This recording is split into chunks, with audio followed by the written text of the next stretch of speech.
Êtes-vous prêt à affronter vos peurs les plus profondes? Bienvenue dans les abysses de Poudret, en France, où les ombres murmurent et les échos révèlent des horreurs inimaginables. Aujourd'hui, nous allons explorer cette histoire vraie terrifiante sur cet endroit effrayant. Préparez-vous pour un voyage à vous glacer le sang. Si vous n'êtes pas encore abonné, cliquez sur le bouton et rejoignez-nous pour plus d'histoires d'horreur comme celle-ci. Commençons. Histoire 1.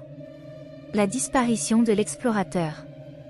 En 1998, Pierre, un explorateur réputé pour ses expéditions audacieuses, décida d'explorer les profondeurs mystérieuses du gouffre de Poudret. Avec une équipe de soutien bien équipée et des instruments sophistiqués, il se lança dans cette aventure avec une confiance inébranlable. Les premières heures se déroulèrent sans incident, les membres de l'équipe échangeant des blagues et des encouragements pour égayer l'atmosphère souterraine. Cependant, alors que la nuit avançait, une étrange tension commença à envahir les lieux. Le silence oppressant des profondeurs semblait se faire plus lourd, comme si l'air lui-même avait cessé de respirer. Pierre, équipé de son radio, communiquait régulièrement avec son équipe restée à l'entrée, transmettant des rapports et des observations sur les formations géologiques uniques qu'il découvrait.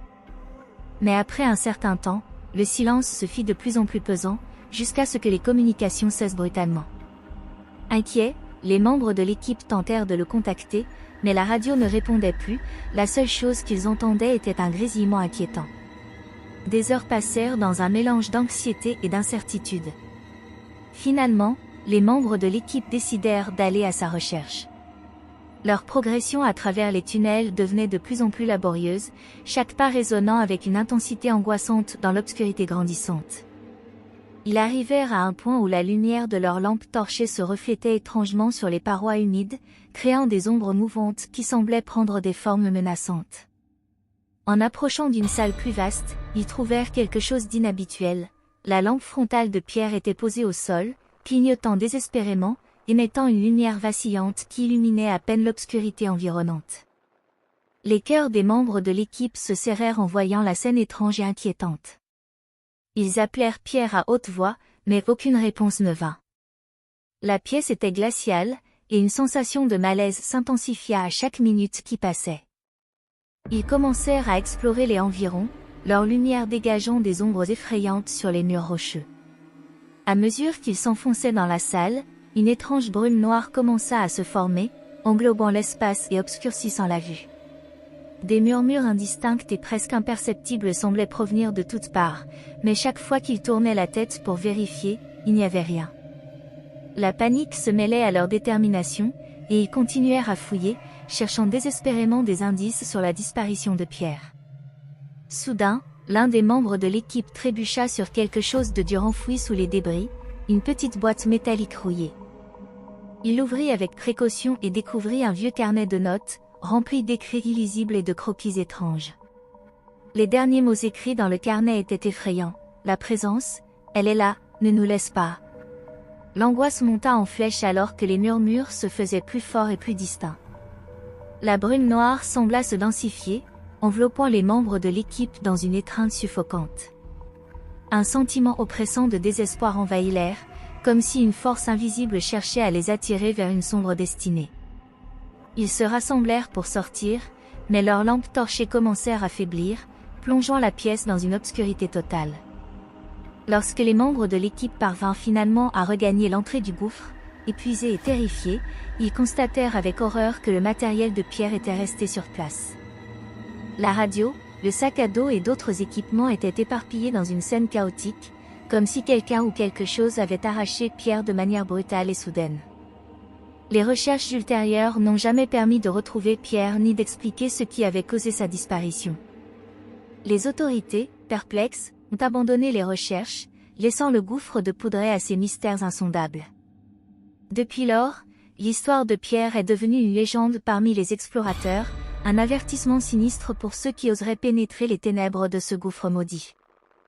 Les murmures persistants et la présence troublante signalée par ceux qui osent s'aventurer trop loin rappellent à tous que certaines ombres ne doivent jamais être explorées. Histoire 2. La présence sinistre.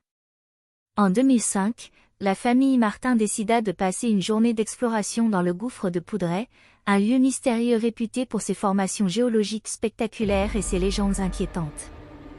La famille, composée des parents, de leur fils de 10 ans et de leur fille adolescente, Sophie, était enthousiaste à l'idée de découvrir les merveilles naturelles de ce gouffre profond. Ils étaient guidés par un professionnel, mais c'était en plein jour, et ils se sentaient relativement en sécurité dans cette lumière qui, selon eux, chasserait toute éventuelle obscurité. Au début, tout semblait normal. Le groupe avançait à travers les galeries humides, admirant les stalactites et stalagmites scintillantes. Mais, à mesure qu'ils s'enfonçaient dans les profondeurs, Sophie commença à ressentir un malaise croissant. C'était une sensation étrange, presque palpable, comme si des yeux invisibles la suivaient à chaque pas. Ses instincts de jeune adolescente lui disaient que quelque chose n'allait pas, mais elle essayait de le repousser pour ne pas alarmer sa famille. La sensation d'observation se renforça lorsque la lumière des lampes torchées de leur guide sembla vaciller brusquement. Le groupe entra dans une galerie plus vaste, où l'air devenait de plus en plus froid. Sophie sentit un frisson glacé parcourir son échine, et une lourde oppression sembla s'abattre sur eux. Les murs de la caverne semblaient se resserrer, et l'atmosphère devint soudainement suffocante. Le père, qui était en tête, remarqua que Sophie se tenait à l'écart, son visage pâle et ses yeux écarquillés. Il s'arrêta et demanda si elle allait bien. Sophie répondit par un hochement de tête tremblant, mais elle ne pouvait pas expliquer la vague de terreur qui l'envahissait. À cet instant, une ombre noire et informe traversa rapidement l'entrée de la galerie. L'ombre se déplaçait si rapidement qu'elle semblait presque irréelle, et une froideur intense l'accompagna. La famille, maintenant dans un état de panique, entendit un cri étouffé provenant de l'intérieur de la caverne, bien que personne ne fût visible. Le guide, qui avait entendu les bruits étranges, se précipita vers la sortie, entraînant la famille avec lui. La terreur pure et inexplicable était sur le visage de chaque membre, et ils coururent vers la lumière du jour avec une rapidité frénétique, la peur les poussant à quitter les ténèbres derrière eux. Une fois à l'extérieur, ils reprirent leur souffle, les cœurs battant à tout rompre. Cependant, la peur persistait dans les yeux de Sophie, qui ne pouvait pas se débarrasser de l'impression que quelque chose l'avait suivie. La nuit tombée, le cauchemar s'intensifia. Sophie fut assaillie par des rêves horribles où une silhouette maléfique la poursuivait à travers les galeries sombres du gouffre. Chaque nuit, les cauchemars devenaient plus fréquents et plus réalistes, remplis de chuchotements incompréhensibles et de cris déchirants. Les parents, désemparés, consultèrent divers spécialistes et psychologues pour aider leur fille. Sophie était visitée par des visions effrayantes et des rêves si réalistes qu'elle se réveillait en sursaut, trempée de sueur. Aucun traitement ne semblait efficace, et la peur de Sophie était devenue une partie intégrante de son quotidien. Les années passèrent, mais l'expérience au gouffre de Poudret laissa une marque indélébile sur la famille Martin. Sophie ne put jamais expliquer ce qu'elle avait ressenti, mais elle était convaincue que quelque chose d'inexplicable et de sinistre résidait dans les profondeurs du gouffre. Elle évitait les endroits sombres et restait éloignée des cavernes, hantée par le souvenir d'une présence maléfique qui avait une fois effleuré son âme. Le gouffre de Poudret, autrefois un lieu d'émerveillement, était devenu pour eux un symbole de terreur et de mystère. La légende de l'ombre maléfique qui erre dans les galeries sombres continua de hanter leur esprit, un avertissement pour ceux qui oseraient s'aventurer trop profondément dans les ténèbres. Histoire 3. L'écho étrange. En 2010, un groupe d'étudiants universitaires décida de mener une expédition dans le gouffre de Poudret pour un projet de recherche sur les phénomènes acoustiques des cavernes. Enthousiastes à l'idée d'explorer un lieu aussi mystérieux et réputé, ils se préparèrent minutieusement pour leur aventure souterraine. Leur objectif était d'étudier la réverbération des sons dans les vastes galeries et d'analyser les échos produits par les différentes formations géologiques.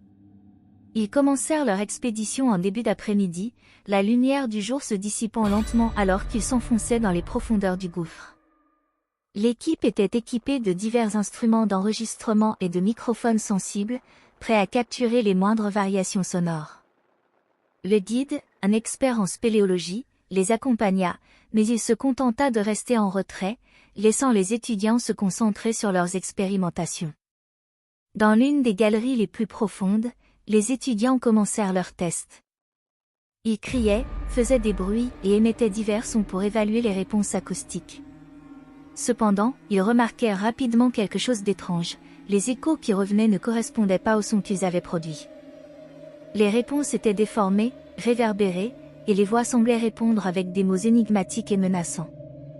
À chaque cri ou appel, les échos revenaient sous une forme déformée, parfois semblant murmurer et parfois hurler. Les étudiants tentaient de comprendre ce phénomène étrange, mais plus ils émettaient de sons, plus les réponses devenaient inquiétantes. Les voix dans les échos semblaient contenir des plaintes, des supplications et des cris d'angoisse, comme si elles venaient de quelqu'un en détresse, prisonnier des profondeurs. L'atmosphère dans la galerie devenait de plus en plus oppressante. Les étudiants, d'abord amusés par l'étrangeté de l'expérience, commencèrent à ressentir un malaise croissant. Des sensations de froid intense parcouraient leur corps, et une anxiété inexplicable s'emparait d'eux. Les voix dans les échos semblaient devenir de plus en plus claires, chaque mot plein de désespoir et de supplication. L'un des étudiants, Marc, décida de capturer un enregistrement audio en utilisant un microphone haute définition pour obtenir une meilleure qualité de son. Pendant qu'il enregistrait, il entendit distinctement des murmures inquiétants, des mots comme « aidez-moi »,« ne partez pas » et « soulagement » résonnant dans la galerie. Les autres membres du groupe commencèrent à entendre ces mêmes murmures, mais semblaient incapables de les identifier clairement. Lorsque l'expédition fut terminée et que le groupe rentra à la surface, ils étaient épuisés et nerveux, mais impatients de revoir les enregistrements pour comprendre ce qu'ils avaient vécu. En réécoutant les enregistrements, les étudiants furent frappés par ce qu'ils entendirent. Les murmures captés par les microphones étaient inquiétants et remplis de terreur. Les voix semblaient pleurer et crier pour obtenir de l'aide, et certaines étaient presque inaudibles, comme si elles venaient d'un autre monde. L'un des enregistrements était particulièrement perturbant, une voix implorait « Aidez-moi, je suis perdu », suivie de cris déchirants et de pleurs. Une autre voix semblait répéter « Je ne peux plus supporter cela » en boucle. Les étudiants, horrifiés par ce qu'ils entendaient, réalisèrent que les échos n'étaient pas simplement des distorsions acoustiques, mais des manifestations d'une présence désespérée et tourmentée. La découverte de ces enregistrements changea profondément leur perception du gouffre. Ils commencèrent à s'interroger sur la nature de ces voix et sur les mystères que recelait le gouffre de Poudret. Bien que personne ne puisse expliquer ces phénomènes de manière scientifique, tous ressentirent un profond malaise, et l'expérience laissa une marque indélébile sur chacun d'eux. Les étudiants continuèrent leurs recherches, mais aucun d'eux ne put retourner dans le gouffre sans être envahi par une terreur profonde. Les enregistrements audio devinrent une curiosité sombre parmi les passionnés de phénomènes paranormaux, et le gouffre de Poudret gagna une réputation encore plus sinistre comme lieu où les voix des âmes perdues continuaient de crier pour être entendues. Le gouffre, autrefois un terrain d'expérimentation scientifique, était devenu un lieu hanté par des échos d'angoisse et de désespoir, un rappel sinistre des mystères insondables qui résident sous la surface de notre monde. Histoire 4. La femme en robe blanche. En plein hiver, lorsque les tempêtes de neige balayaient les montagnes et que le vent hurlait comme une bête enragée, un jeune couple, Élise et Antoine, décida de tenter une aventure insolite pour échapper à la monotonie de leur quotidien. Cherchant à ajouter un peu de mystère et de romantisme à leur relation, ils choisirent le gouffre de Poudret comme destination pour une expérience romantique hors du commun. Le gouffre, enveloppé dans une neige épaisse et silencieuse, offrit un contraste saisissant avec l'agitation du monde extérieur. Ils se préparèrent pour leur exploration en s'assurant d'avoir des lampes frontales et des équipements adaptés. Leur guide, bien que sceptique face à leur choix, accepta de les accompagner jusqu'à l'entrée du gouffre avant de leur souhaiter bonne chance et de retourner au refuge. Une fois à l'intérieur, le couple fut émerveillé par la beauté surréaliste des formations rocheuses illuminées par leurs lampes. La lumière douce des torchers révélait des stalactites et des stalagmites scintillantes qui semblaient presque magiques. Ils se perdaient dans la contemplation de ce monde souterrain, le silence des profondeurs créant une atmosphère à la fois apaisante et étrange. Cependant, à mesure qu'ils avançaient plus profondément dans le gouffre, l'atmosphère changea. L'air devint plus froid et un sentiment étrange s'empara d'eux. Antoine, en tête, remarqua que les ombres dansaient sur les parois des cavernes d'une manière inexplicable, comme si une entité invisible se déplaçait avec eux. Soudain, Élise poussa un cri étouffé et s'agrippa à Antoine. Devant eux, flottant dans les ténèbres, une figure mystérieuse apparut. Elle était vêtue d'une longue robe blanche qui semblait flotter dans l'air comme un nuage éthéré. La silhouette était indistincte, ses traits et son visage restaient cachés dans l'ombre, mais l'éclat fantomatique de sa robe contrastait vivement avec l'obscurité environnante. La femme semblait glisser plutôt que marcher, se déplaçant lentement avec une grâce irréelle. Antoine et Élise, figés par la peur, observaient la scène avec une terreur croissante. La femme en robe blanche ne fit aucun bruit, mais une odeur de fleurs fanées envahit brusquement l'air, un parfum étrangement fort et pénétrant qui semblait se mélanger à l'humidité froide des profondeurs. La figure mystérieuse se rapprocha d'eux, et à mesure qu'elle le faisait, le froid autour d'eux devint presque glacial. La température chuta de manière inexpliquée, et leurs souffles se condensèrent en nuages de brume dans l'air gelé. Soudain, la silhouette disparut aussi rapidement qu'elle était apparue, laissant derrière elle une absence d'air et une sensation de vide écrasante. La panique s'empara du couple. Élise commença à trembler de manière incontrôlable, et ses cris désespérés résonnèrent dans les galeries. Antoine tenta de la calmer, mais il était lui-même envahi par un sentiment de terreur irrationnelle. Le parfum des fleurs fanées persistait, s'imprégnant de leurs vêtements et de leurs cheveux, comme une marque tangible de leur rencontre avec le surnaturel. À bout de nerfs, ils tentèrent de quitter le gouffre, mais la peur et le stress avaient pris le dessus. Ils se démenèrent pour retrouver leur chemin, mais la topographie des cavernes semblait avoir changé, les tunnels se déformant dans une labyrinthique confusion. Leur sens de l'orientation était complètement désorienté, et ils se retrouvèrent perdus dans les profondeurs. En proie à une crise de panique, le couple commença à appeler à l'aide, leur voix se perdant dans l'immensité du gouffre. Les heures passèrent dans une angoisse croissante, et leurs appels désespérés furent finalement entendus par les secours qui étaient venus à leur recherche après que leur guide se soit inquiété de leur absence prolongée. Lorsque les équipes de sauvetage trouvèrent Élise et Antoine, ils étaient en état de choc, leurs visages décolorés par la terreur et le froid. Le couple, à peine capable de parler, décrivit leur rencontre avec la femme en robe blanche et l'odeur des fleurs fanées.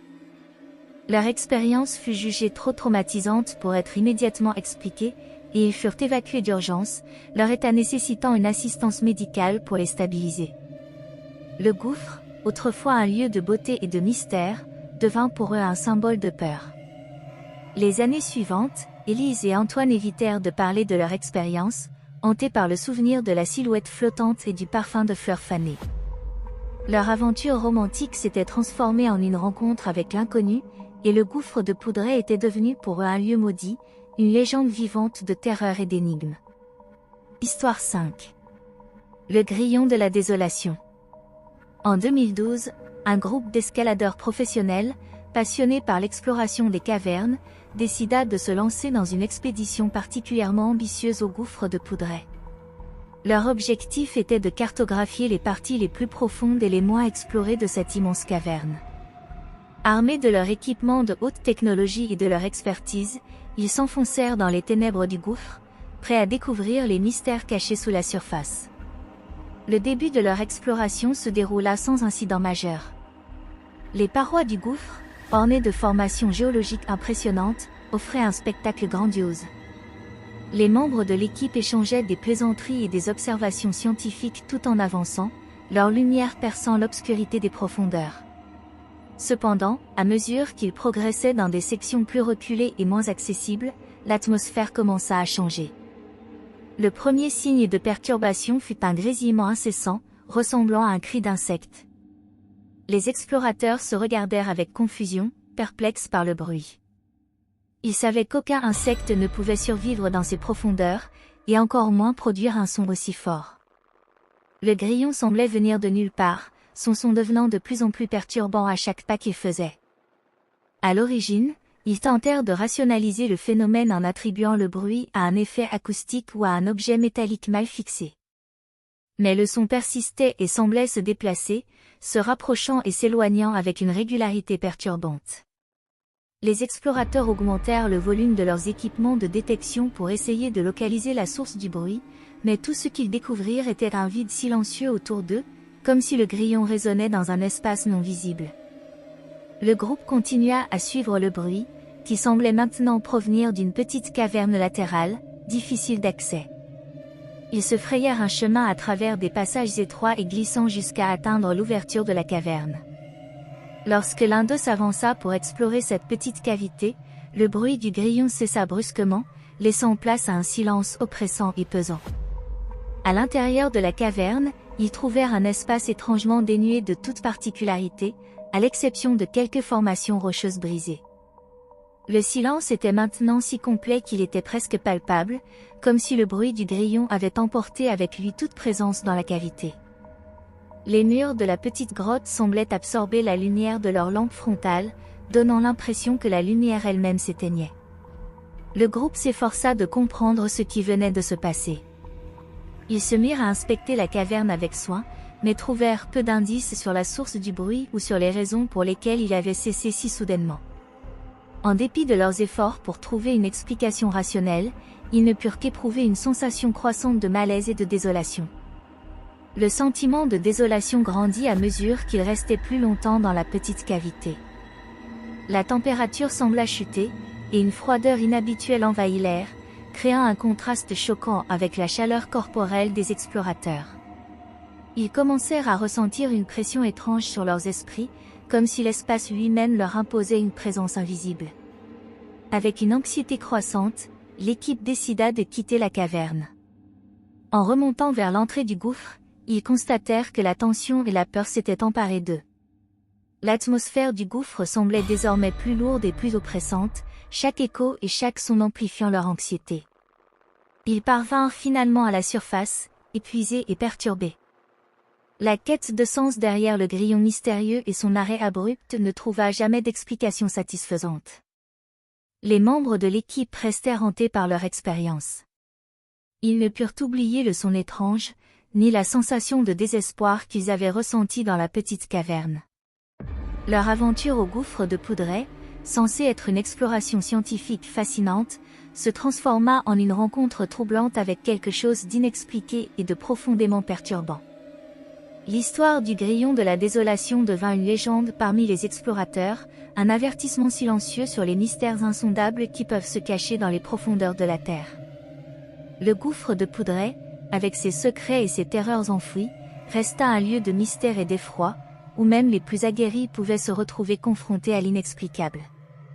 Histoire 6. Le secret du journal. En 2014, un mineur nommé Jean-Baptiste, travaillant dans une ancienne mine proche du gouffre de Poudret, fit une découverte qui allait changer sa vie de manière terrifiante. Alors qu'il explorait une caverne souterraine pour évaluer les conditions de la mine, il découvrit un vieux journal abandonné dans un coin obscur de la caverne. Le journal était ancien, ses pages étaient usées et jaunies par le temps, et il semblait avoir été écrit il y a plus d'un siècle. Jean-Baptiste, intrigué par cette découverte inattendue, commença à feuilleter le journal avec soin. Il réalisa rapidement que le journal appartenait à un mineur disparu depuis longtemps, un certain Augustin Leroux. Les premières pages racontaient des détails ordinaires sur le travail dans la mine, mais à mesure qu'il avançait dans sa lecture, le contenu devint de plus en plus perturbant. Augustin Leroux décrivait des visions étranges et terrifiantes qu'il avait eues pendant son temps dans les profondeurs de la mine. Il parlait de créatures hideuses qui erraient dans les ténèbres, des formes indistinctes qui semblaient se mouvoir juste hors de portée de la lumière. Selon le journal, ces créatures avaient des yeux brillants comme des braises et une présence palpable qui glissait le long des parois rocheuses. Leroux mentionnait également des bruits inquiétants, des murmures incompréhensibles et des cris désespérés qui résonnaient dans les galeries profondes. Au fur et à mesure que le mineur lisait, il remarqua un changement dans l'écriture. Les mots devenaient plus désordonnés, les phrases plus décousues. Leroux parlait de perdre la raison, de se sentir observé en permanence, et de la peur grandissante qu'il ressentait à mesure qu'il s'enfonçait dans les ténèbres.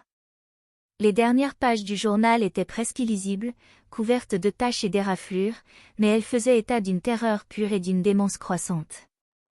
Leroux écrivait que les créatures semblaient se rapprocher de lui, que la réalité elle-même semblait se déformer autour de lui. Jean-Baptiste, profondément perturbé par ce qu'il avait eu, décida de garder le journal pour lui-même. Il l'emporta à la surface, en espérant en apprendre davantage sur ce mystérieux mineur et ses visions cauchemardesques. Cependant, une fois de retour à son domicile, il commença à ressentir une présence étrange autour de lui. Des bruits mystérieux résonnaient dans son appartement, des murmures indistincts qu'il ne pouvait pas expliquer.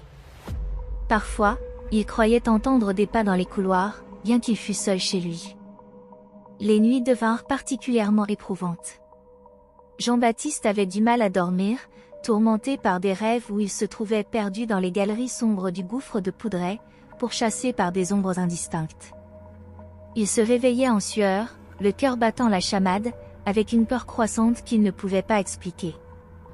Les semaines passèrent et la situation ne fit qu'empirer. Jean-Baptiste commença à se sentir constamment observé, même en plein jour.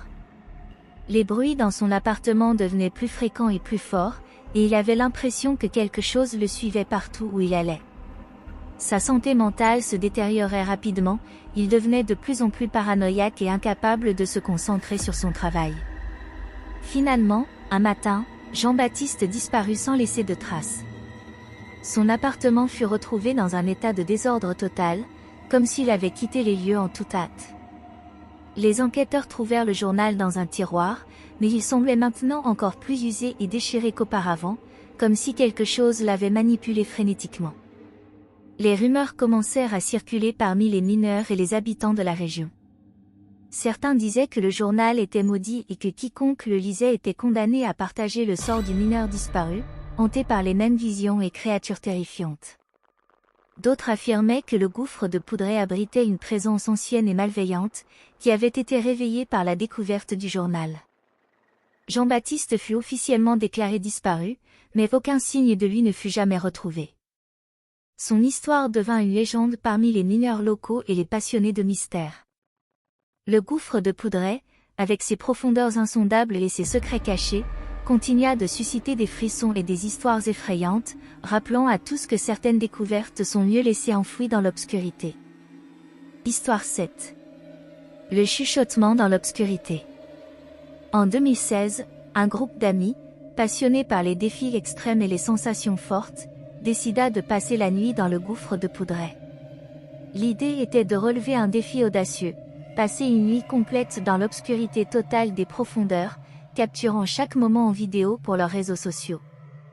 Armés de leurs caméras, lampes frontales et d'un courage audacieux, ils se dirigèrent vers l'entrée du gouffre, impatients de vivre cette expérience unique. Le gouffre, plongé dans le noir et le silence, les accueillit avec une atmosphère étrangement calme.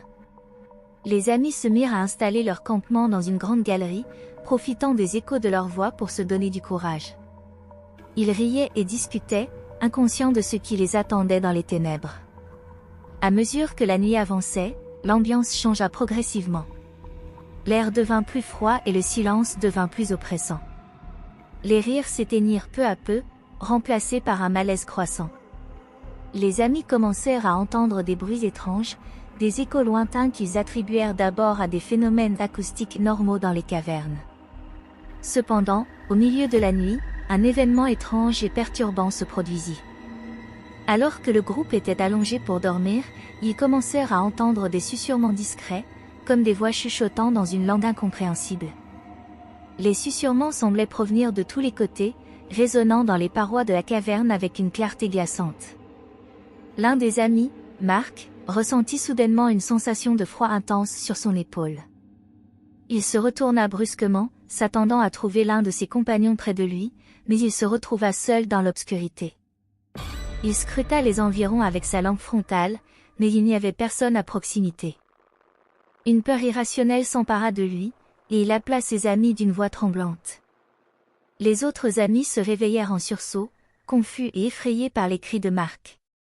L'atmosphère devint encore plus inquiétante lorsque des bruits de pas invisibles commencèrent à se faire entendre, comme si quelqu'un se déplaçait autour d'eux sans être visible. Les amis se mirent à se rassembler, cherchant à comprendre ce qui se passait, mais les susurrements devenaient de plus en plus forts et dérangeants. À ce moment-là, la panique s'installa. Le groupe essaya de se regrouper et de quitter le gouffre en hâte, mais ils étaient désorientés et incapables de retrouver leur chemin. Les voix chuchotantes semblaient se rapprocher, devenant de plus en plus pressantes et inquiétantes, tandis que les pas invisibles semblaient se déplacer plus rapidement autour d'eux. Soudain, l'un des amis, Sarah, s'effondra au sol, inconsciente. Le groupe, déjà en état de panique, tenta de la secourir, mais l'état de Sarah était alarmant. Sa respiration était rapide et saccadée, et son visage était blême. Les amis, désormais envahis par une terreur incontrôlable, comprirent qu'ils devaient agir rapidement pour sortir du gouffre. Ils portèrent Sarah et commencèrent à avancer dans le noir, les susurrements et les pas invisibles continuant à les harceler. Chaque bruit et chaque écho dans l'obscurité semblait amplifier leur terreur, et la peur de se perdre dans les galeries devenait de plus en plus écrasante. Les membres du groupe se relayaient pour porter Sarah et avancer à tâtons vers la sortie. Lorsque le groupe émergea enfin à la surface, ils étaient épuisés, tremblants et en état de choc. Sarah, bien que toujours inconsciente, avait été prise en charge par les secours qui attendaient à l'extérieur. Les médecins arrivèrent rapidement et commencèrent à s'occuper d'elle, mais son état restait préoccupant. Elle ne se réveilla pas immédiatement et resta dans un état de confusion pendant plusieurs jours. Le groupe, profondément marqué par leur expérience, chercha à comprendre ce qui avait bien pu se passer dans le gouffre. Les enregistrements vidéo de la nuit furent examinés, mais ils ne montraient rien d'anormal. Les voix chuchotantes et les bruits de pas invisibles restaient inexpliqués, comme si le gouffre avait décidé de garder ses secrets pour lui-même. L'histoire du susurrement dans l'obscurité devint une légende locale parmi les passionnés de mystères et de phénomènes paranormaux. Le gouffre de Poudret, avec ses profondeurs insondables et ses ténèbres éternelles, continua de fasciner et de terrifier ceux qui osaient s'aventurer dans ses entrailles. Pour les amis, et pour quiconque entendait leur histoire, le gouffre restait un lieu de terreur incommensurable, où les chuchotements de l'obscurité se mêlaient à la peur la plus profonde.